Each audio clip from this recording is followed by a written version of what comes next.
ಅಮ್ಮ, ನಾನು ಸ್ವಲ್ಪ ಇಲ್ಲೇ ಹೊರಗಡೆ ಹೋಗಿ ಬರ್ತೀನಿ. ಹಂಗೆ ಹೋಗ್ಬೇಡಪ್ಪ, ಹೆಲ್ಮೆಟ್ ಹಾಕೊಂಡು ಹೋಗು. ಹಾಂ ಹಾಂ.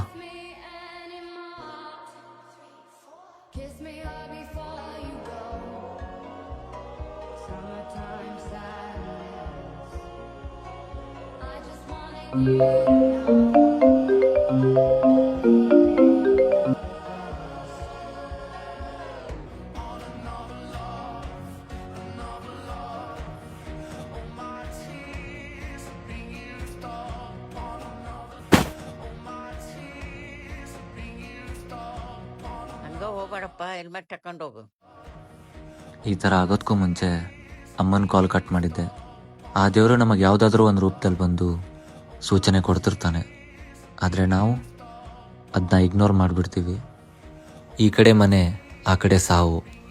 ಎಲ್ಲಿ ಹೋಗಬೇಕು ಅಂತ ಆ ದೇವರಲ್ಲ, ಕೆಲವು ಸಲ ನಾವು ತೀರ್ಮಾನ ಮಾಡಬೇಕಾಗುತ್ತೆ.